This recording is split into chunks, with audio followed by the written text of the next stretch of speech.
Hello everyone, welcome to all of you. देखिए आज क्या देख रहे हैं, फ्रिक्शन एक बहुत इंपॉर्टेंट टॉपिक है। इसको हम लोग वन शॉट में रिवीजन करेंगे। ठीक है, फ्रिक्शन को चैप्टर को कंप्लीट हम लोग रिवीजन करेंगे, जो बहुत इंपॉर्टेंट है जी प्रोस्पेक्टिव से और नीट प्रोस्पेक्टिव से भी। तो हम लोग देखते हैं क्या, पहले देखिए जो थ्योरी लिखे है, पहले इसको हम लोग क्या कर लेंगे, इजीली समझ लेंगे क्या होता है थ्योरी। इस पर कुछ न्यूमेरिकल देखेंगे, जो न्यूमेरिकल एग्जामिनेशन में आते हैं, डिफरेंट डिफरेंट टाइप का न्यूमेरिकल देखेंगे। तो पहले समझते हैं क्या फ्रिक्शन है। क्या फ्रिक्शन क्या होता है, देखिए क्या होता है फ्रिक्शन फोर्स। फ्रिक्शन एक तरह का फोर्स होता है जो क्या करता है, ये कहना बिल्कुल गलत होगा कि ऑलवेज अपोजे करता है। देखिए फ्रिक्शन क्या करता है, कभी कभी क्या करता है, आपको डिजायरेबल इफेक्ट भी देता है। तो आपको ये नहीं कहना चाहिए फ्रिक्शन क्या हो जाएगा, ऑलवेज निगेटिव इफेक्ट देगा, मतलब अपोज करेगा मोशन को। ये सिंपल करता है क्या, मोशन को भी अपोज कहना बिल्कुल गलत होगा। देखिए बिल्कुल इसका बेसिक मीनिंग क्या होता है, फ्रिक्शन जो है रिलेटिव मोशन को अपोज करता है। रिलेटिव मोशन आप समझ गए होंगे, मोशन और रिलेटिव मोशन में बहुत का डिफरेंस है।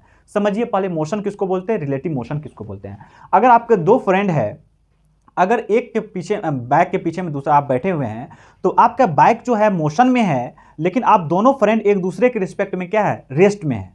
हालांकि आपको जो एक कोई फ्रेंड है जो रोड के किनारे से देखेगा, तो रोड के किनारे से देखेगा तो आप बाइक पे बैठे हैं और स्पीड से 60 किलोमीटर पर आवर से जा रहे हैं, तो आप जो आदमी वहां पे, जो आपके दोस्त रोड के किनारे में खड़ा है, रेस्ट में है, उनके रिस्पेक्ट में आप मोशन में हुए, बट आपके पीछे बाइक में जो एक आपका फ्रेंड दूसरा है, उनके रिस्पेक्ट में आप क्या है, रेस्ट में है।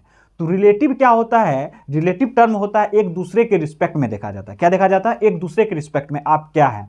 तो क्या करता है फ्रिक्शन, बेसिकली क्या करता है, दो कॉन्टेक्ट सरफेस के बीच रिलेटिव मोशन को अपोज करता है। किसको अपोज करता है, रिलेटिव मोशन को। ये नहीं बोलेंगे मोशन को अपोज करता है, ये रिलेटिव मोशन को अपोज करता है। समझ रहे हैं, जैसे मान लीजिए ये मार्कर है, ये मार्कर है, दोनों मार्कर अगर सेम स्पीड से जा रहा है, तब यहां पे फ्रिक्शन नहीं लगेगा, क्योंकि दोनों एक दूसरे के रिस्पेक्ट में क्या, रेस्ट में है। समझ रहे हैं ना, मतलब ये रिलेटिव मोशन होगा, जब एक दूसरे के बीच में कुछ ना कुछ रिलेटिव मोशन होगा, तब ये क्या करेगा, उसको अपोज करेगा। समझ रहे हैं, तो समझिए क्या होता है, हमने देखा है क्या, फ्रिक्शन लिखा, अब friction force which opposes the relative motion. Friction force एक तरह का ऐसा फोर्स है जो रिलेटिव मोशन को या तो अपोज करेगा या टेंडेंसी ऑफ रिलेटिव मोशन को अपोज करेगा। रिलेटिव मोशन अगर हो रहा है तो उसको अपोज करेगा, या रिलेटिव मोशन होने का टेंडेंसी है तब उसको। टेंडेंसी किसको बोलते हैं, जैसे देखिए ये कोई ब्लॉक है, ब्लॉक अगर रखा हुआ है इस सरफेस पे, ये एम मास का ब्लॉक है।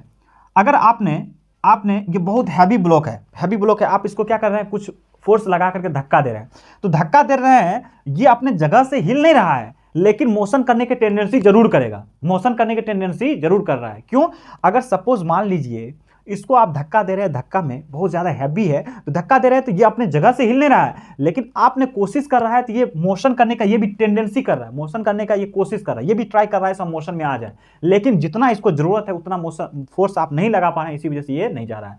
सपोज एक एग्जाम्पल, आप क्या कर रहे हैं, गाड़ी को धक्का दे रहे हैं पीछे से, गाड़ी को क्या कर रहे हैं, धक्का दे रहे हैं पीछे से, लेकिन गाड़ी अपने जगह पे ही रुकी हुई है। इसका मीनिंग क्या हुआ, आपने कोशिश जरूर कर रहा है गाड़ी को आगे पुश करने का, लेकिन वो नहीं हो रहा है, क्योंकि उस पर जो लग रहा है फोर्स, वो जो लग रहा है, जितना फ्रिक्शन फोर्स लग रहा है उस पर, उतना उससे ज्यादा प्रोवाइड कीजिएगा, जितना फोर्स से उसको रोक रहा है उससे ज्यादा प्रोवाइड कीजिएगा, तभी गाड़ी आगे की तरफ जाएगा। तो क्या हो रहा है, वो टेंडेंसी कर रहा है, रुका हुआ है, उस केस में भी क्या है, ये जो है गाड़ी जो है कोशिश कर रहा है चलने का, लेकिन उसको जितना फोर्स जरूरत है उतना आप नहीं दे पा रहे, इसी वजह से वो रुकी हुई है। तो कहना क्या है, मेरे कहने का मतलब फ्रिक्शन फोर्स क्या करता है, या तो रिलेटिव मोशन को अपोज करेगा, या जो मोशन टेंडेंसी में, जो ब्लॉक अगर मोशन होने की टेंडेंसी में, रिलेटिव मोशन होने की टेंडेंसी में, उसको क्या करेगा, अपोज करेगा। तो ये टर्म आपको रखना होगा, it opposes the relative motion. किसको मोशन करता है, रिलेटिव मोशन को, या टेंडेंसी ऑफ रिलेटिव मोशन को क्या करता है, अपोज करता है। Okay, between two surface. ये फ्रिक्शन फोर्स जो लगता है दो सरफेस के बीच लगता है, ऑलवेज किसके बीच लगता है, सिंगल सरफेस में नहीं लगता है, दो सरफेस के बीच लगेगा। और ये देखिए, it always act along the surface. ये क्या करता है, जो सरफेस है, दो सरफेस है, सपोज एक सरफेस ये था, ये जो दिखाएं, एक सरफेस ये है, एक ऊपर वाले ये ब्लॉक का जो है, ब्लॉक का देखिए, ब्लॉक को अगर यहाँ पे दिखाते हैं एम मास का ब्लॉक का, तो ये सरफेस, एक ब्लॉक का सरफेस ये हुआ, ब्लॉक का सरफेस ये हुआ, इसका अर्थ का सरफेस ये हुआ ऊपर वाला, तो दोनों दो सरफेस के बीच ये फ्रिक्शन फोर्स लगता है, और इसके लिए जरूरी है दोनों सरफेस को कांटेक्ट में रहना चाहिए। अगर कांटेक्ट में नहीं रहेगा तो फ्रिक्शन फोर्स नहीं लगेगा। ओके, और ये पढ़ते हैं कॉज ऑफ फ्रिक्शन। रीजन क्या है cause of friction, cause of friction पढ़ते हैं, बेसिक कॉज क्या है फ्रिक्शन का, बेसिक इसके रीजन है, बेसिक क्या है, बेसिक कॉज क्या है, friction force arises due to strong molecular force of attraction between two surface.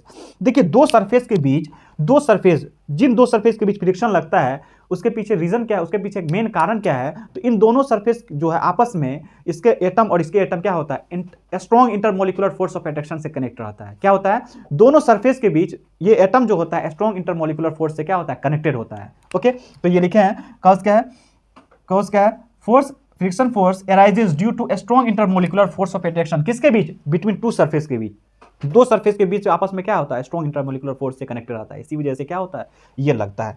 Friction force depend किस पे करता है, समझिए, फ्रिक्शन फोर्स डिपेंड करता है सरफेस के नेचर पे, सरफेस कितना स्मूथ है, जो सरफेस जितना स्मूथ हो है उस सरफेस से फ्रिक्शन फोर्स उतना ही कम होगा। स्मूथ मतलब चिकना, जो सरफेस चिकना है उस सरफेस पे अगर आप स्लाइड करने जाइएगा तो डायरेक्ट स्लाइड हो जाइएगा, लेकिन जो रुखरा सरफेस है उस पर स्लाइड होने में आपको क्या होगा, प्रॉब्लम होगा।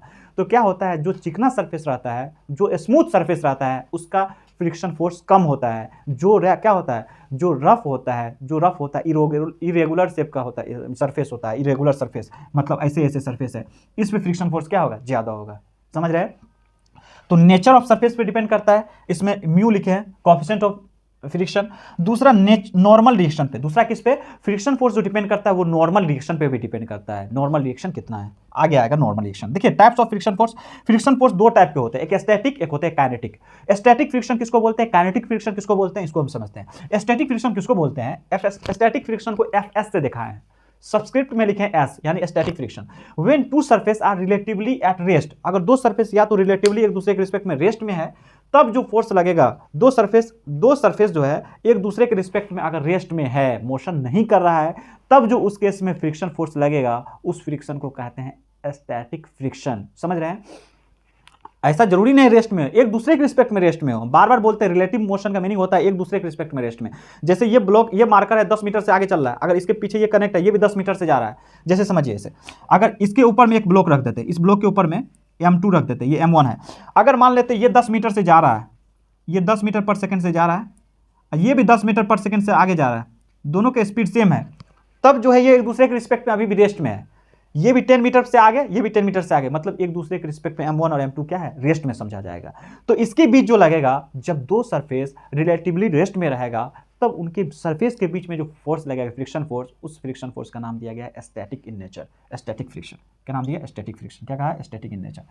ओके, अब क्या होता है, आपको याद रखना होगा, ये जो होता है स्टैटिक फ्रिक्शन, ये अपने आप को एडजस्ट करता है, सेल्फ एडजस्टेबल होता है। ये क्या होता है, it is self adjustable in nature. Self adjustable का मीनिंग क्या होता है, सेल्फ अपने आप को एडजस्ट कर लेता है, मतलब स्टैटिक फ्रिक्शन का वैल्यू कम भी हो सकता है और ज़्यादा भी हो सकता है, टाइम के साथ अपना वैल्यू, कहने का मीनिंग बेसिक क्या है, सेल्फ एडजस्टेबल का मीनिंग होता है अकॉर्डिंग टू नीड, ये अपना वैल्यू घटा और बढ़ा सकता है। समझ रहे हैं, इसका वैल्यू क्या हो सकता है, घट और बढ़ सकता है, मतलब इसका वैल्यू फिक्स नहीं होता है। तो ये सेल्फ एडजस्ट कर लेता है, सेल्फ एडजस्टेबल होता है, अकॉर्डिंग टू नीड अपना क्या करता है, वैल्यू को आगे या पीछे कर लेता है। ओके, अब दूसरा पॉइंट इसमें देखते हैं, maximum value of static friction is called limiting friction. ये बहुत इंपॉर्टेंट पॉइंट है। लिमिटिंग फ्रिक्शन किसको बोलते हैं, अभी आपको बताएं, स्टैटिक फ्रिक्शन का वैल्यू क्या होता है, वेरिएबल होता है, चेंज हो सकता है। ओके, मिनिमम 0 होता है और मैक्सिमम लिमिटिंग फ्रिक्शन के बराबर होता है। तो लिमिटिंग फ्रिक्शन किसको बोलते हैं, स्टैटिक फ्रिक्शन का जो मैक्सिमम वैल्यू होता है उसी का नाम दिया गया है limiting friction. Static friction self adjustable होता है, इसका स्टैटिक फ्रिक्शन का जो मैक्सिमम अपर लिमिट होगा उसी को कहा गया है क्या, लिमिटिंग फ्रिक्शन। एक लोअर लिमिट इसका 0 होता है। ओके, तो मैग्नीट्यूड ऑफ, देखिए magnitude of limiting friction is, magnitude होता है लिमिटिंग फ्रिक्शन का FL is equal to mu S into N. Mu S into N, mu S क्या है, coefficient of static friction, N क्या है, नॉर्मल रिएक्शन। अपने को याद रखना, म्यू एस क्या होता है, कोएफिशिएंट ऑफ स्टैटिक फ्रिक्शन, यानी ये क्या होता है, सरफेस का नेचर होता है जो दिया रहेगा आपको। कोएफिशिएंट ऑफ स्टैटिक फ्रिक्शन मतलब सरफेस का दिया रहेगा, इसका वैल्यू आपको प्रोवाइड रहेगा। मैक्सिमम केस में नहीं रहेगा तो आपको बाकी सब दिया रहेगा ताकि आप ये निकाल सकते हैं। कोएफिशिएंट ऑफ स्टैटिक फ्रिक्शन होता है, ये फिक्स होता है, किसी एक सरफेस के लिए वैल्यू क्या होता है, फिक्स होता है। समझ रहे हैं कि नहीं। ओके, अब हम समझ रहे हैं क्या रेंज ऑफ स्टैटिक फ्रिक्शन क्या होता है। अभी आपको बताएं स्टैटिक फ्रिक्शन क्या होता है, अपना वैल्यू डिक्रीज और इंक्रीज कर सकता है, यानी सेल्फ को एडजस्ट कर सकता है। तो इसका मिनिमम वैल्यू 0 होता है और मैक्सिमम वैल्यू लिमिटिंग फ्रिक्शन के वैल्यू के बराबर होता है। लिमिटिंग फ्रिक्शन का मैग्नीट्यूड कितना होता है, म्यू एस इंटू एन के बराबर होता है, म्यू एस इंटू एन का। म्यू एस क्या है, coefficient of static friction. Okay, लिखा हुआ है mu S mu F L का वैल्यू लिख दिए, यहाँ पे एफ एल का वैल्यू लिख दिए mu S into N. Okay, अब देखिए numerical value of static friction is equal to external friction, external force. कह रहा है स्टैटिक फ्रिक्शन का नोमेरिकल वैल्यू कितना होगा, तो जितना आप एक्सटर्नल फोर्स प्रोवाइड कर रहे हैं उतना ही के बराबर होगा। Okay, numerical value of static friction is equal to external force which has tendency to generate motion. जो एक्सटर्नल फोर्स, जैसे जो एक्सटर्नल फोर्स, सब एक एग्जांपल के तौर पे हम लेते हैं, इसको मिटा करके हम यहाँ पे लिखते हैं, समझिएगा इसको। देखिए यहाँ पे जैसे क्या है, यहाँ पे क्या है, बॉडी है एम मास का बॉडी है, इसको 10 न्यूटन से आप फोर्स से खींच रहे हैं। एम इज इक्वल टू हुआ है कितना, ये 10 kg है। कितना है, 10 kg। कितना है, 10 kg है। या इसको लिख दीजिए M is equal to 40 kg लिख दीजिए। कितना kg लिख दीजिए, 40 kg। कितना kg रखें, 40 kg। अब क्या हो रहा है, एम इज इक्वल 40 kg है, इसका नॉर्मल किधर, इसका mg नीचे लगेगा, ग्रेविटेशनल फोर्स नीचे लगता है, और ऊपर लगेगा normal. Just normal force always surface के परपेंडिकुलर लगता है, ये कॉन्टेक्ट सरफेस के परपेंडिकुलर, देखिए सरफेस के परपेंडिकुलर है कि नहीं, और mg नीचे लगता है। अब बोल रहे हैं इस ब्लॉक को 40 kg का ब्लॉक जो था, ये 40 kg का ब्लॉक जो था, 40 kg का ब्लॉक, इसको आप आगे खींच रहे हैं 10 न्यूटन से, कोशिश कर रहे हैं। इसका स्टैटिक कोएफिशिएंट ऑफ ये सरफेस जो है, सरफेस का म्यू का वैल्यू आपको दिया हुआ है, म्यू इज इक्वल टू 0.5। कितना दिया, म्यू इज इक्वल टू 0.5।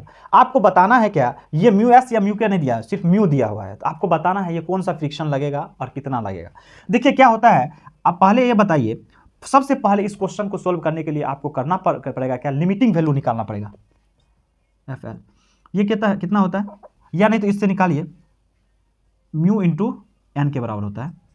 हालांकि म्यू एस इस पे लिखाता है, ये क्या होता है, यहाँ पे म्यू एस इंटू एन लिखाता है। तो पहले आप म्यू के हेल्प से निकाल लीजिए लिमिटिंग फ्रिक्शन। ये समझिएगा क्या, पहले मान लीजिएगा, एज्यूम कर लीजिएगा ये कोएफिशिएंट ऑफ स्टैटिक फ्रिक्शन है, म्यू एस है, और नॉर्मल किसके बराबर होगा। देखिए ये ब्लॉक को आगे आप खींच रहे हैं, न तो ऊपर जा रहा है न नीचे जा रहा है, मतलब क्या, ऊपर वाला फोर्स और नीचे वाला फोर्स दोनों एक दूसरे को बैलेंस कर रहा है, जितना ये होगा उतना ही ये होगा। यानी एन इज इक्वल टू कितना लिख सकते हैं आप, एम जी के बराबर लिख सकते हैं। तो आपको पता है एन का वैल्यू कितना है, एन का वैल्यू है एम जी के बराबर, म्यू एस दिया 5, एन कितना दिया है, एम इंटू जी। एम इंटू जी कीजिएगा तो कितना कीजिएगा, 40 इंटू जी, 40 इंटू जी, 40 इंटू जी, जी 10 होता है, ये कितना हो जाएगा, ये दोनों कैंसिल हो जाएगा, तो हो जाएगा 200। समझ रहे हैं, 200 न्यूटन लग रहा है लिमिटिंग फ्रिक्शन, यानी 200 फोर्स तक ये क्या करेगा, फ्रिक्शन लगा सकता है। अगर इसको 10 न्यूटन से खींच रहे हैं, इसका मतलब ये आगे नहीं बढ़ेगा, क्योंकि इसमें फ्रिक्शन जो लगेगा पीछे की तरफ, वो मैक्सिमम वैल्यू 200 न्यूटन का लगा सकता है। तो ये क्या होता है, आप इस केस में कहिएगा फ्रिक्शन फोर्स का वैल्यू, ये लिमिटिंग वैल्यू 200 के बराबर होगा, तो कहेंगे नहीं, फ्रिक्शन फोर्स सेल्फ एडजस्टेबल होता है, इसका काम होता है मोशन को रोकना। तो आप 10 न्यूटन से आगे खींच रहे हैं, तो ये अपने आप को कहेगा नहीं, हम 200 खर्च नहीं करेंगे, ओनली 10 न्यूटन खर्च करेंगे, क्योंकि 10 न्यूटन लगाने के बाद ही आप क्या कर रहे हो, रुक जा रहे हो। तो यहाँ पे फ्रिक्शन फोर्स का वैल्यू कितना होगा, 10 न्यूटन, ओनली 10 न्यूटन, 200 नहीं कहेंगे। अगर आप लगाते हैं यहाँ 50 न्यूटन, तो फिर ये अपना वैल्यू क्या कर देगा, अपना वैल्यू बढ़ा करके 50 न्यूटन लगा करके फिर पीछे खींच लेगा। समझ रहे हैं, अगर 100 आप लगाते हैं तो ये भी 100 अपने आप को कर लेगा और रोक लेगा आपको, इस केस में 100 होगा। अगर 150 लगाते हैं तब फ्रिक्शन फोर्स का वैल्यू भी 150 हो जाएगा, 200 लगाते हैं तब भी 200 कर लेगा। लेकिन जैसे आप 200 से बढ़ाते हैं तब कहेगा नहीं भैया, ये हाथ खड़ा कर देगा, कहेगा कि नहीं अब हम नहीं बढ़ा सकते हैं, मेरा मैक्सिमम औकात था 200, लिमिटिंग वैल्यू 200 था, 200 तक ही हम क्या कर सकते हैं, आपको रोक सकते हैं, अब आप जाइए। क्लियर है, ओके। अब इसके आगे वाला जो है, इसके आगे हम देखेंगे काइनेटिक फ्रिक्शन। काइनेटिक फ्रिक्शन का आएगा नेक्स्ट स्लाइड में, नेक्स्ट स्लाइड में आएगा, नेक्स्ट स्लाइड में काइनेटिक फ्रिक्शन हम लोग देखते हैं, ओके। काइनेटिक फ्रिक्शन देखते हैं, ओके।